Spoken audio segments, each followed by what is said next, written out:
Hello friends and welcome back to Darkest Dungeon 2. Let's go on another adventure. I'm going on an adventure!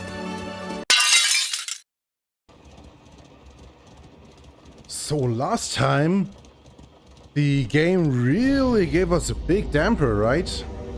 It was like grinding the last bit of hope we had to find dust with time and time again. And then just blowing it into the wind. Out into the light. Like, we were in such a bad downward spiral there. Time and time again I impressed upon you that any adulation afforded us would be fleeting if we could not properly defend our findings. The crossroads.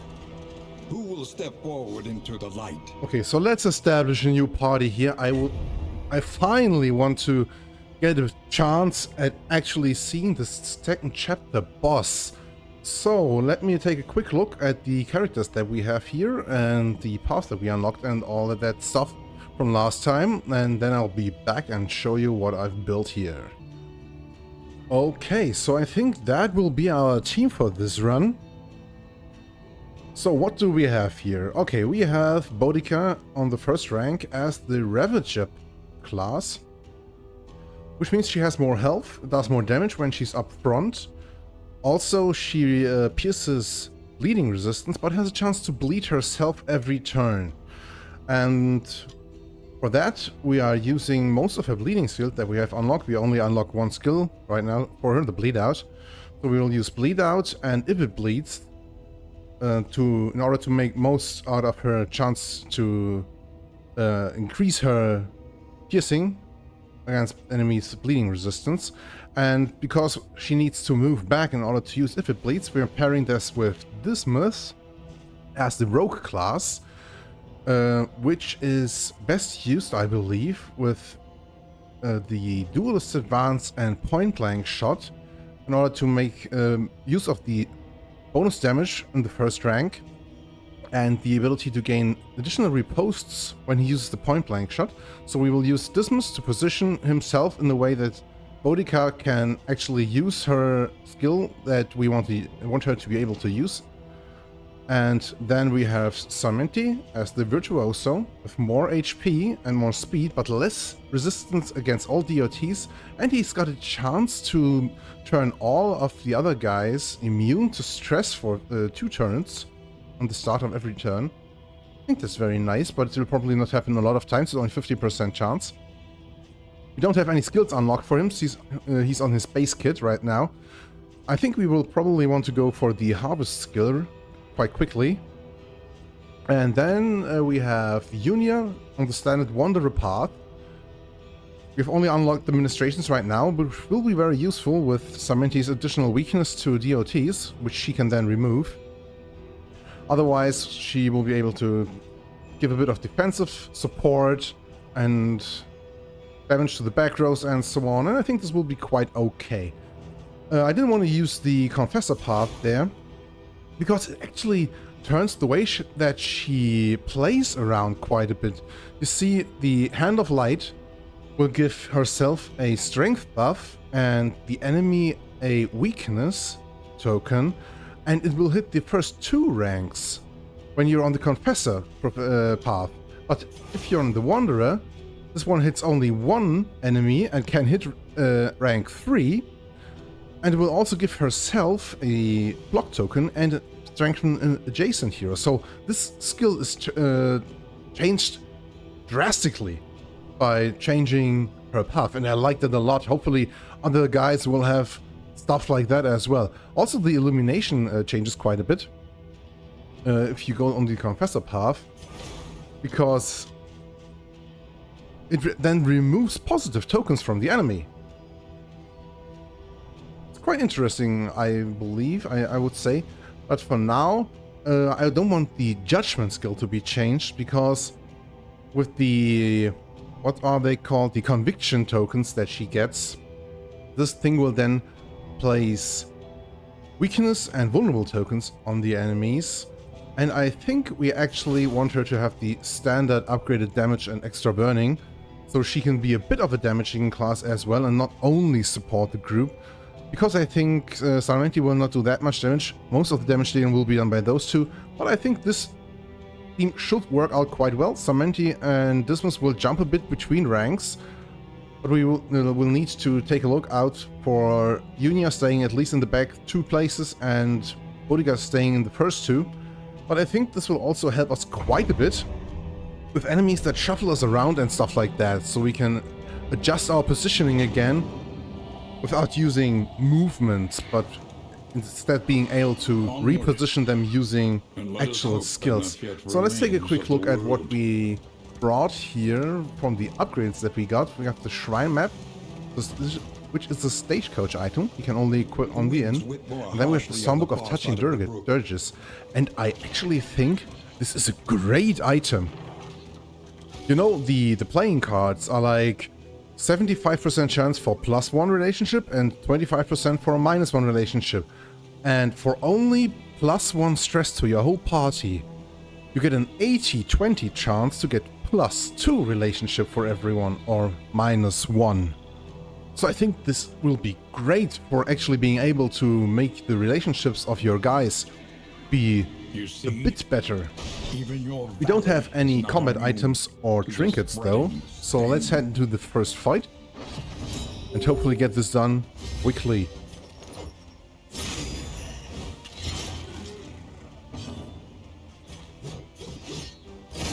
So, big hit with the bleed out. I think we want to upgrade that quickly. And this guy actually resisted the bleeding? Wait, that guy only has 10% bleeding resistance. Did I miss something here? She should have pierced that resistance, right? There's no way that guy could have not been bled, right?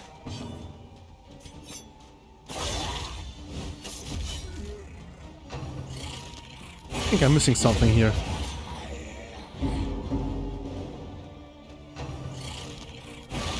We also need to upgrade Bodica's toe-to-toe skill, which will also help her reposition, but most importantly, she needs to have some way to get rid of the winded tokens.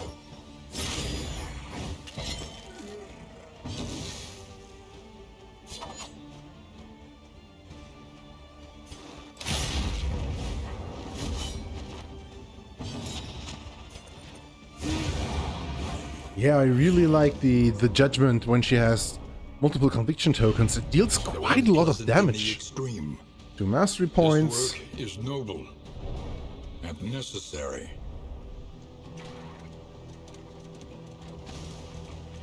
We have quite a lot of skills that we want to upgrade indeed. I really want to upgrade toe-to-toe. I want to upgrade the if it bleeds.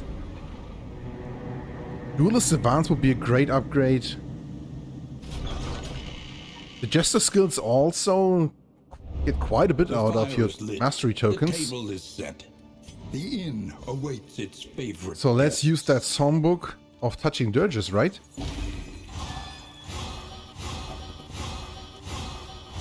Wow, actually 2 times 20% chance to get -1. That wasn't too great, but still I believe it was quite alright. So we have to do something about Dismas and Bodica being unfriendly, which is not that easy because she is resolute, and I think we will not be able to use Whiskey to upgrade her relationship with the other guys. And also Sarmenti and Junior are unfriendly. And Sarmenti probably will be quite delighted to get some Whiskey here. But let's take a quick look at that. So, which route do we want to take? Sprawl or Tangle? I think we are actually not that bad prepared to fight the librarian there. Clearing out the lair would give +3 mastery points on the Tangle though. And we have less flame drain there. More flame drain on the Sprawl. Could we actually fight the... Nah, no, let's keep to what I said last time and not go to fighting a boss in the very first area. Let's go to the Sprawl. Try visit a creature den there. And madness. and then be okay with that. So I think for now, toe-to-toe is more important than getting more bleed out of this one. We get rid of the winded tokens there. Oh, I think I misinterpreted that. She's got a reduced chance to pierce bleeding, right? Oh, okay.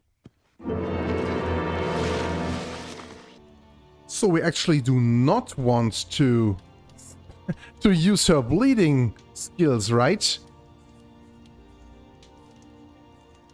Yeah, it's a reduced piercing, not a reduced resistance for the enemies. Okay, so we will switch out bleed out for barbaric yorb then, and then we can probably use the barbaric yorb a bit with the toe-to-toe being there to remove the winded. Oh, that was a bad mistake by me.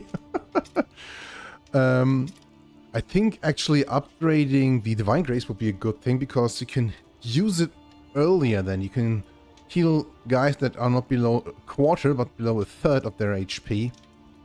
And because of the big cooldown that the thing has, I think this will be very useful. Let's upgrade the Divine Grace. And that's that for our upgrades. We get the Orphan Wolf Cup. Fairly priced. Creative Insults book. We have playing cards there. We could try that. Maybe fix the relationship of the guys that got a -1. And then Minor Heartseeker. Ooh, the Greater Heartseeker would be a great buy. We don't have enough baubles, sadly. I'd really have liked that for a Boudica or Dismas. Okay, let's get some Laudanum and a few Glimmers of Hope.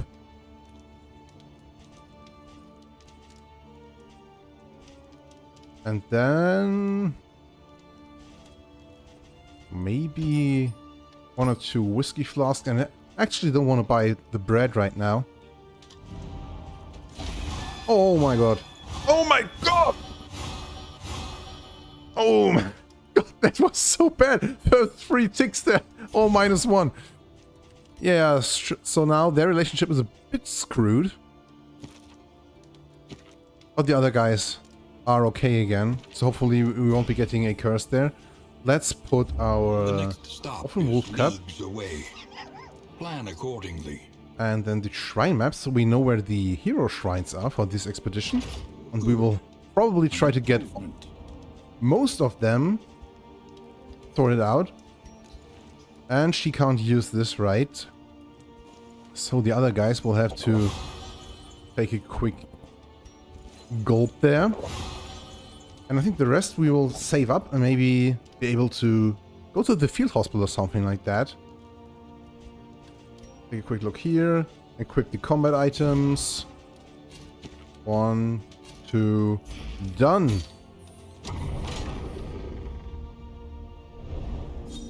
Oh my god, they actually got resentful towards each other. The slowest and deadliest poison of them Bleed all. out. We don't want to use that, but we have to equip it now. And the pistol shot, which is not a skill that he will use a lot of times. But I still wanted to have it equipped in case he needs to attack the back row, because he can't with his other skills. Too bad. So now we need to take a quick look which skill we are throwing out for Boudica then. Probably the Barbaric Yorb, right? That makes it's so that the toe-to-toe upgrade that we just made is actually useless. Because we only have one skill that makes us winded now, and we don't want to make Dismas weak. But we are probably not going to use Barbaric Yorb that much anyway, and the other skills are more important. Making Boudica blind also is a bad thing. Okay, so there's the first hero shrine, and the guys want to go to... It actually doesn't matter which way we go. So let's go to the right side now. These guys will be happy. We have a little fight here on this blockade. Yeah, a little fight.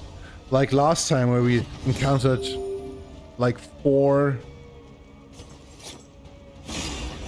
of these bandit guys and they just wiped the last of our guys out.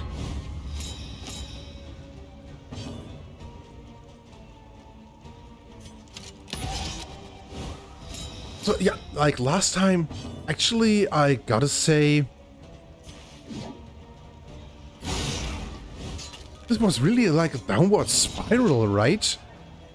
And it feels like that quite a bit, I gotta say, with the... Let's illuminate that guy.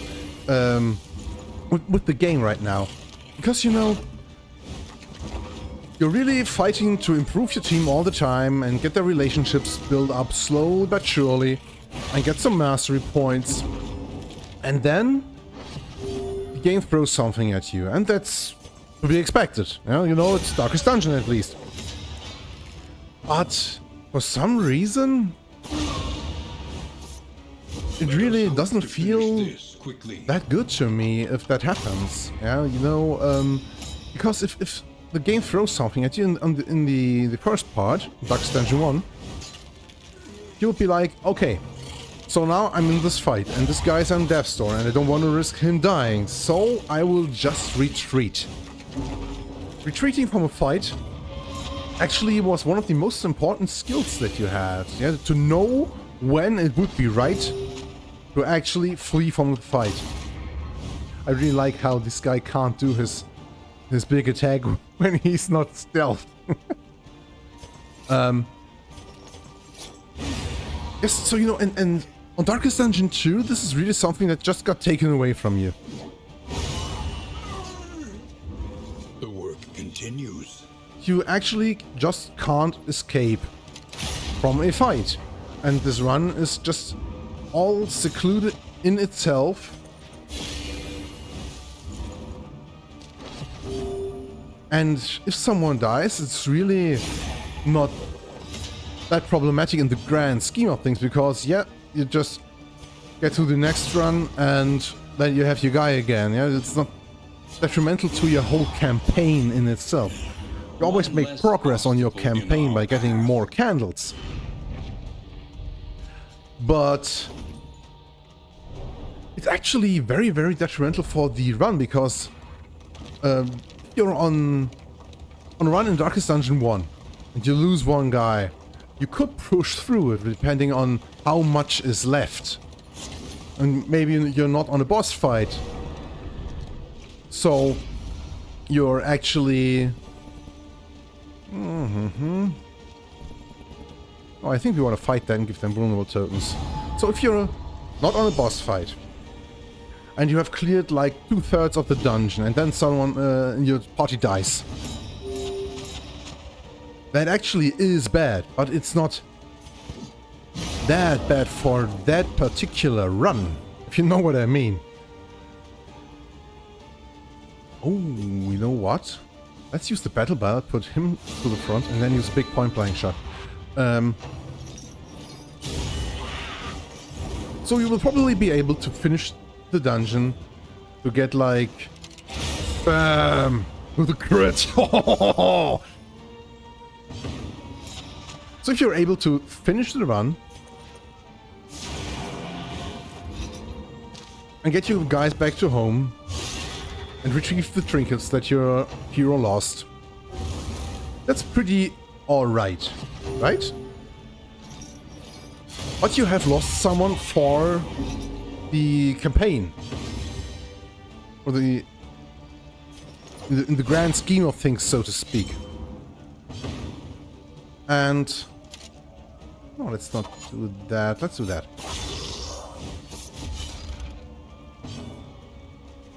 And here it feels like... in the grand scheme of things, it's not problematic. But... Another impediment. losing one guy actually is so bad for your actual run. It was very bad for Darkest Dungeon 1 as well, don't take me wrong there, but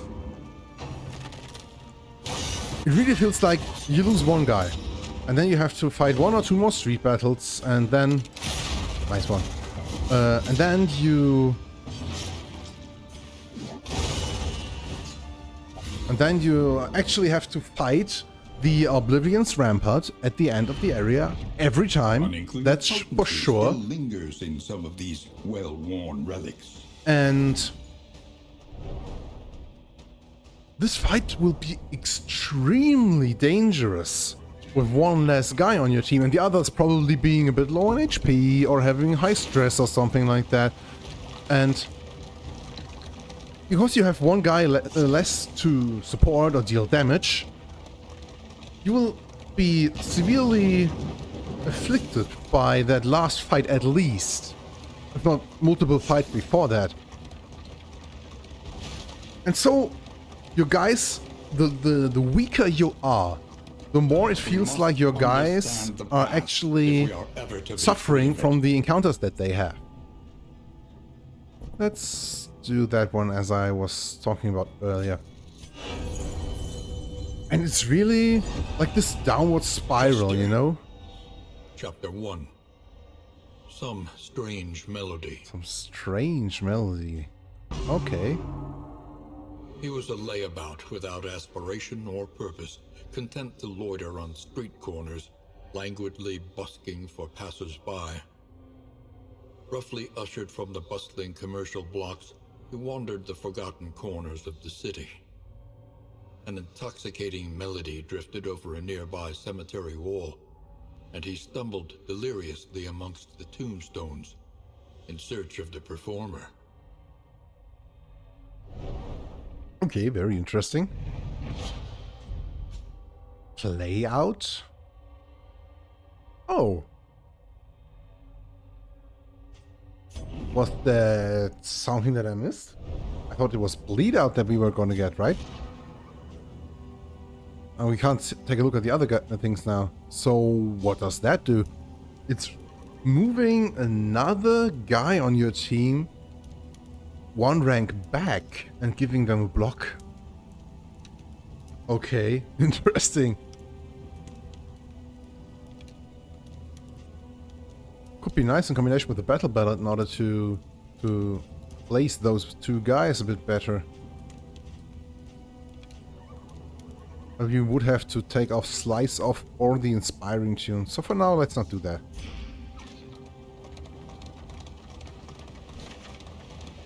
Another hero shrine.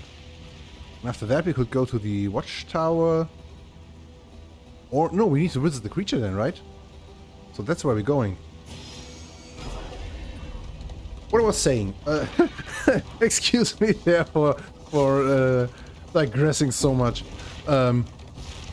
It's actually, once you've come to one spot in Darkest Dungeon 2 where you are starting to spiral down, I think it's very, very tough to get out of it again, as we saw last time. In the last episode, you see, we started with only 3 guys left. And then, let's do some laudanum.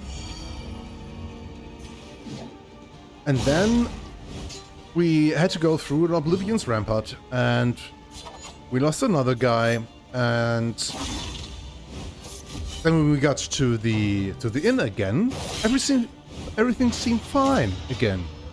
You see, they had their HP replenished a bit, and we had some new guys, but all of them were on a really bad footing with each other. Nice. And so we got multiple curses for all of our guys.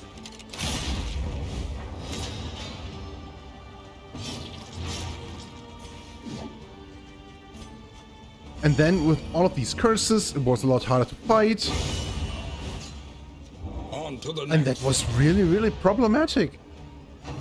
And to pull yourself out of a place where you have reached that, it's actually really, really tough to do. I won't say it's impossible, but it's really, really tough. In crisis, no gain is insignificant. And it seems it's about a lot about luck again. Because you see, if you then, in addition, get any events where you have to choose what to do, to fight or to leave, or what you want to do with the There's a few By desperate people confronting that the need help past, and stuff like that, yeah. we And the learn guys to are face not the future.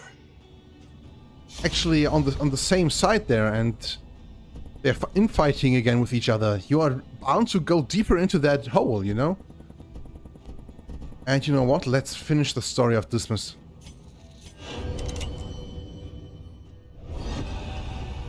Chapter 5. Shackled. Shackled? He didn't went back to prison though.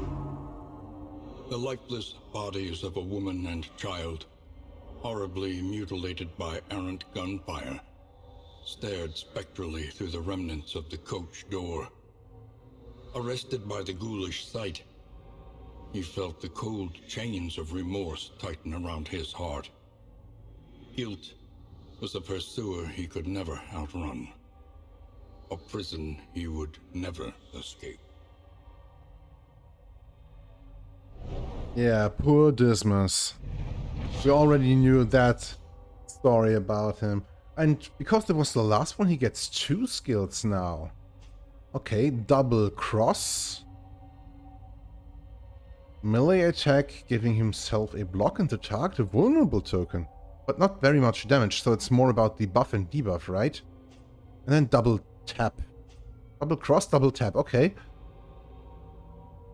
More damage when the target is low HP and it has death resistance piercing, so it's a bit like the Wicked Slice there. Get a quick look here again with the upgrades. Double cross. 2 times vulnerable with the upgrade. It's really nice. It's a melee attack. And then you have that one. Oh, the threshold when it does more damage gets upgraded to below 50% HP and 20% death resistance piercing. So Wicked Slice is 6 to 9 and 30% piercing, and this is also 6 to 9, but only 20% piercing, but with extra damage. And this is a ranged attack, while this is a melee, so you can pick a skill to pierce death resistance, no matter if you're going for ranged or melee build. Nice, interesting. This can only target the middle 2 ranks though. It can only be used from the middle 2 ranks. Yeah, it's pretty much Wicked Slice ranged, right? Myriad options require Not too bad. careful deliberation. I think we would need to visit the Horde 2 times for a hero goal, but I think we want to get these 3 extra candles going through the creature den, right? And after that we could probably go to the academic study, assistance encounter, and then Oblivion's Rampart. Quite a few fights there, but yeah. Let's do that. We're in an okay condition right now. The stress is a bit high though. Probably the Jester will have to butt in here a bit and use his... what's it called again? Inspiring Tune. I really should know that from Darkest Dungeon 1. I've used these skills so much. Read their names all the time, hundreds of times. I'm still missing them from time to time. Okay, fight, fight, fight. All of them agree. That's something really, really nice. And I think we want to go there with either Dismas or Boudica in order to make their relationships a bit better. And the Vestal actually has a better relationship with Dismas. So let's go. We could go to friendly there. But let's pick Dismas here. So they get a +1 instead of they. I think it's working like that, right? So now Dismas got +1 with Boudica and Junia, but Boudica and Junia did not get +1 with each other, right?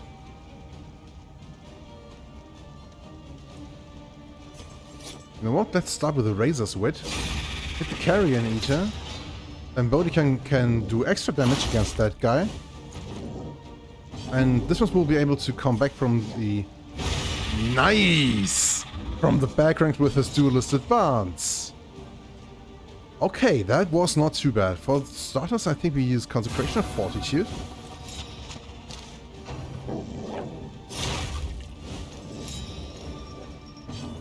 And then the Duelist Advance. And probably start hitting the Carrion Eater because the other guys all have botches up. Ugh.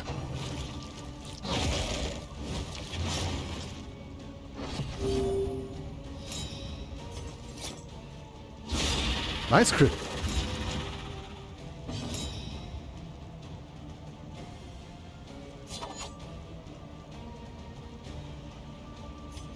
Let's use another duelist advance.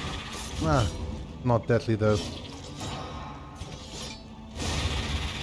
So to finish up the thought from before, with impunity.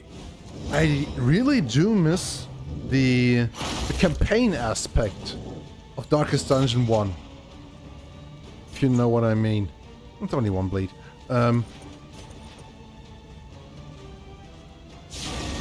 Like Perhaps. having to think about what you want to do between the runs. An opportunity. Like building the party and so on was very fun, and you can still do that here. But it's also about how you have to look at the okay. At the grand picture, if you want know what I mean, yeah? You are not only looking to make the next run, the next expedition go well, but actually to see what's best for the long run.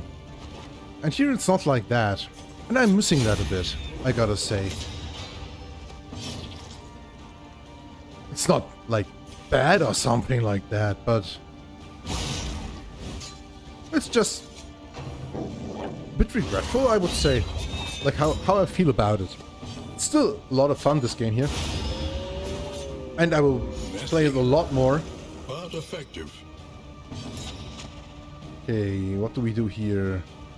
Now the illumination, being able to remove tokens from the enemies would be really, really nice.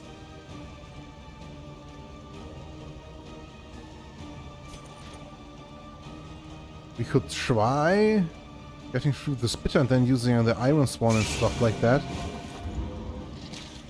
in order to get that one down.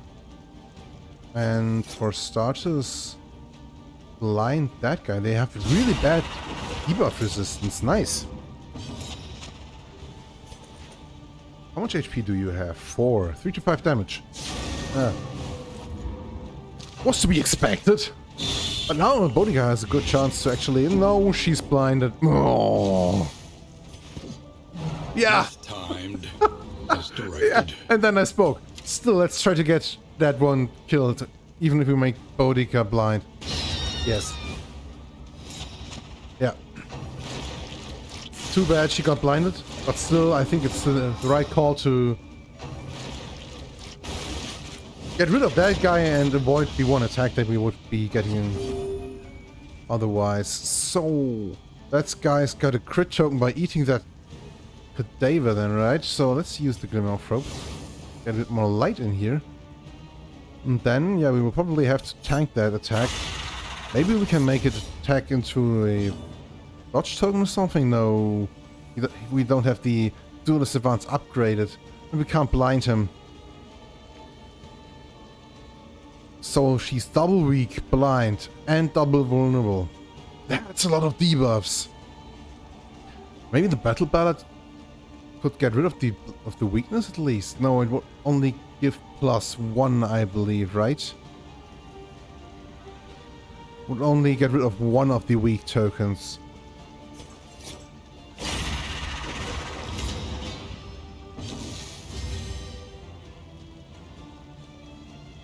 Let's try to use, if it bleeds, at least get a bit of damage with the bleeding done. But yeah, okay. They have increased resistance due to her Ravager class. With all of these resists, I'm sure that is how it works. Oh, he's got a bit of stress now. And quite a big bleed. We need to get rid of that. Let's use ministrations. Although I would really like to heal Bodica as well.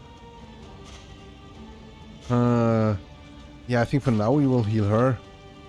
To get Divine Grace on cooldown. We can maybe use it once more in this fight.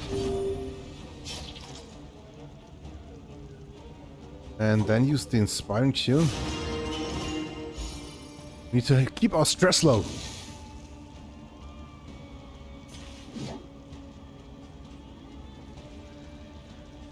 Attacking to the combo token seems nice, but with the block and the weakness token, it's really not helpful. Okay, so at least we got rid of the debuffs. Oh my god, that's so much damage on him.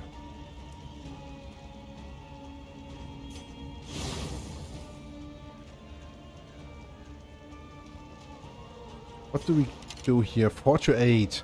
Ugh.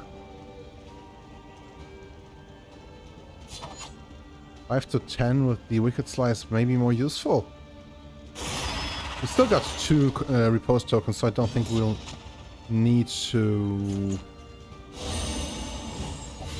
This wound at use the least has point blank shot to go more, give him more posts. And you need to slow down a bit with your health HP loss, man. More vulnerable, more weak. Ugh.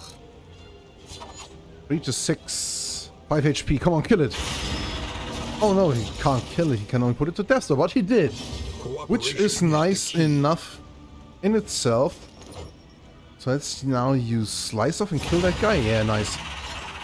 A lesson And I think is a lesson he will not be able to heal yet, right? So we probably need to use toe-to-toe to make the enemies attack her instead of him. Yeah, it's still 1 round cooldown. The 2 round cooldown on Divine Grace is so problematic.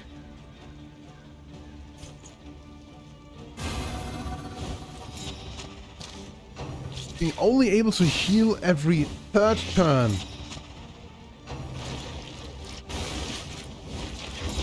Wow, that's a lot of debuffs. Okay, I mean, okay, immobilized token, we put that in ourselves, but still.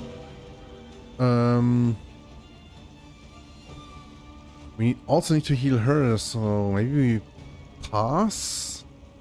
And next round we can use the Inspiring Tune to get rid of a bit of stress.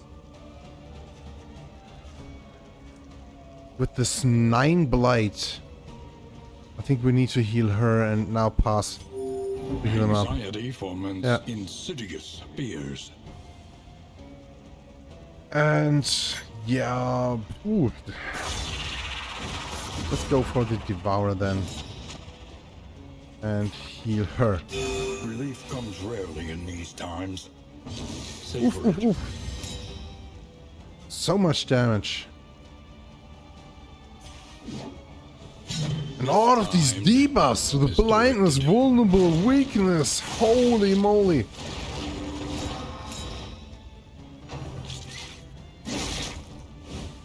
Agony by accumulation. Yeah, those guys are actually really tough. 2 Spitters with 2 Carrion Devourers. Ooh, you really gotta watch out there. Hopefully that guy will miss with his critical attack. Spitter doesn't have that much HP, so maybe go for that one first.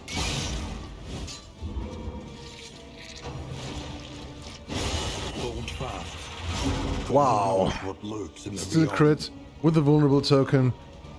Ouch. Wow, at least the Spitter died before it could take another turn. And now maybe we get rid of those debuffs, those DOTs again. Welcome relief from caustic agony. And now we need to get rid of some stress here. Wow, those guys are actually putting us on a bit on the edge here.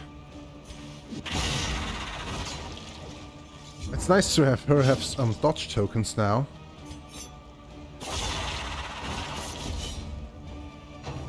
Come on. No! We are just not lucky with those. Let's kill it.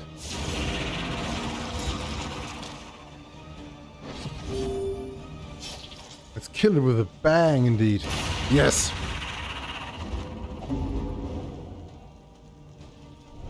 Wow, that was a tough one! But we managed to get out of it. Greater threats await those who What do we get dare. here? +1 mastery point, discounted combat and in items. That could be fantastic. If we manage to actually get to the end. Because our guys are actually quite shaken, and I think we have a lot of fights in front of us, right? Academic study or unknown?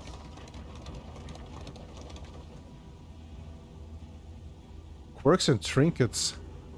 And they want to go to the academic study to get rid of stress. I think this is the right decision.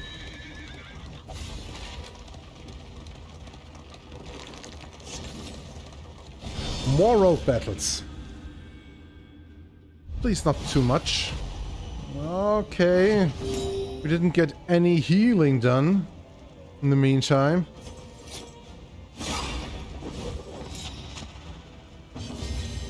Let's hope we can get the crack shot down quickly. I think we want to actually use the pistol shot here. It's not deadly. He's got 3 HP left. Come on, you could easily have done 7 damage.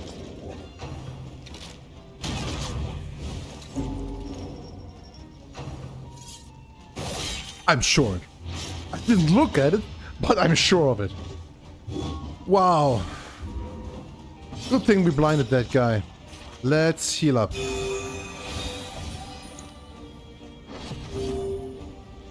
Empowered, emboldened.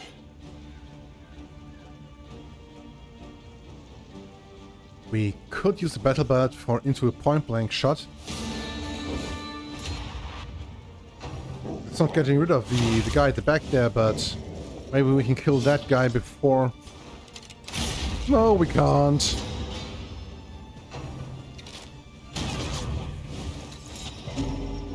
Okay, them being weakened is not that problematic.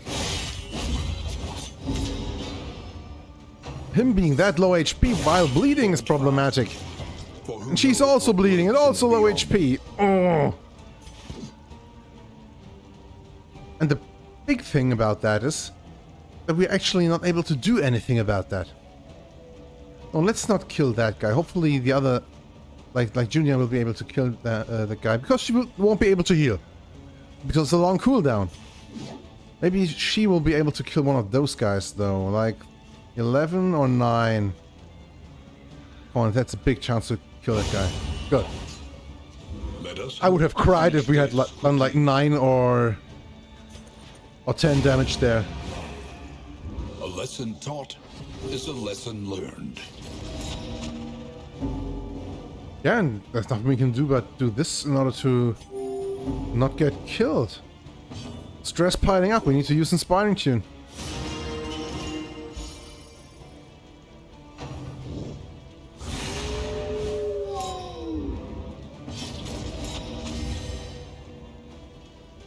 And I think she also needs to pass and heal.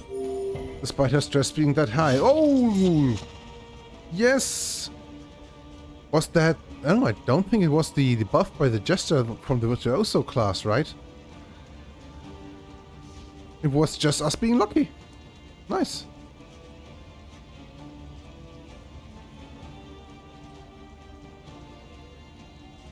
Yeah, I think we just removed the bleeding here. And she got bad relationship with someone for that. Well. Ow.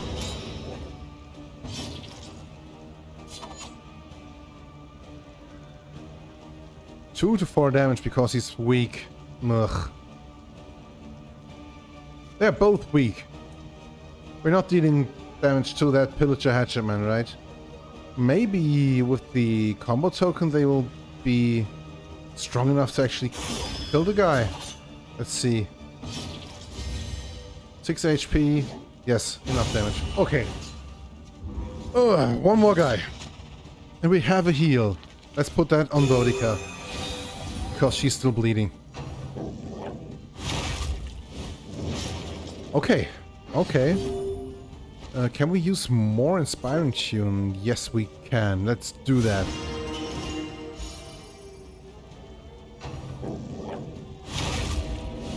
No bleeding. Okay, now we need to kill that guy before the round ends. It's timed.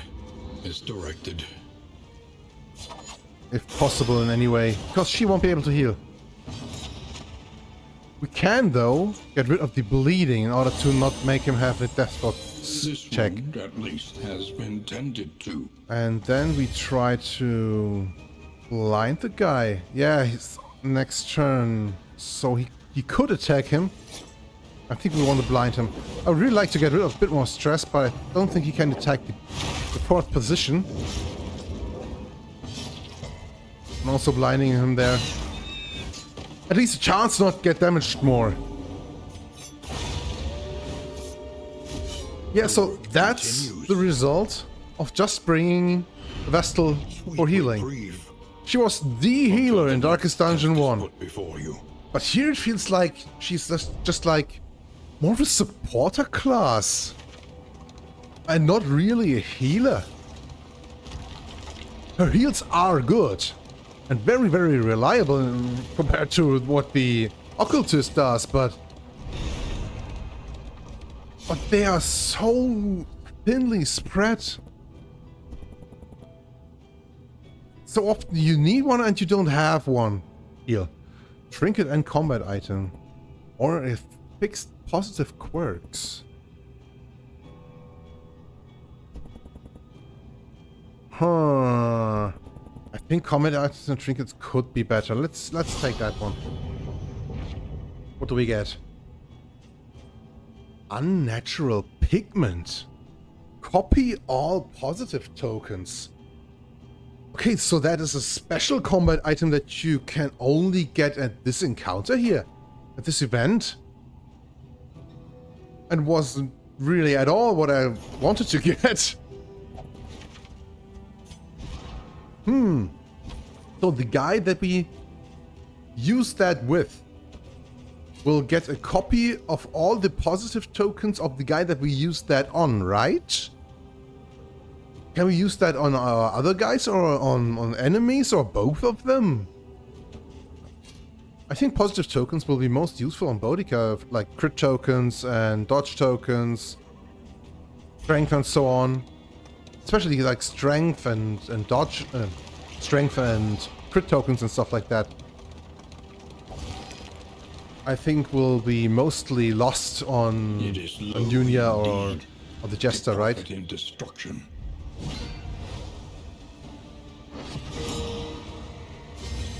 Hey, she got stealth because of her Shadowborn quirk. Interesting.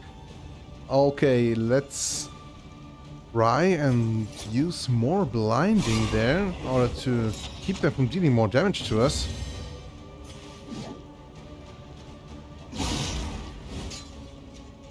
Maybe we can get rid of that crack shot before he gets a turn. Yeah, nice. And that guy missed. Seems we'll actually be able to recover a bit in this fight, right? Can she heal? Yes, she can. Plus 11. Good, good, good. Now we want to get rid of the Hatchet Man, I believe. So he can't use his finishing blow. Maybe we use Take Aim to get a block token, dodge token onto him. And then I was thinking about using toe-to-toe there, but then they would never attack Dismas, and we would not have a chance to use the block token dodge. Oh my god, I'm mixing that up so much. I think she will be able to kill that guy, right? Yes, she will.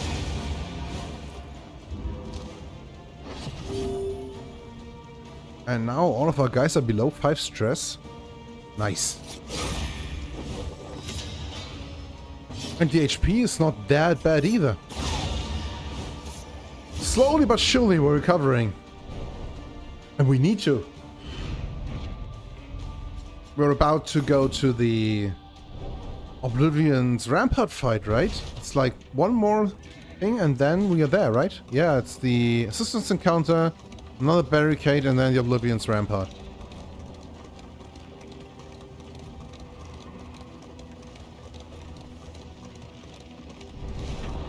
Okay guys, what can we do for you? Give us some flame, we desperately need it.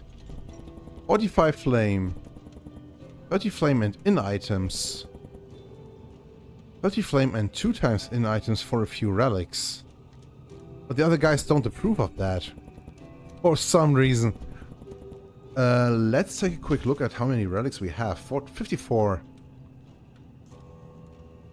I think the flame is actually replenished to full while we're at the inn. So it's probably better to go for the in items there. Let's hope that was right. Yeah, that would probably be very helpful. Okay, but I think we save the Oblivion's Rampart fight for next time. So, for now, my name is Dominic Bonsai. I'm your friendly little neighborhood tree. I do wish you all the best. Stay safe, stay hydrated, and I will see you in the next one. Bye bye!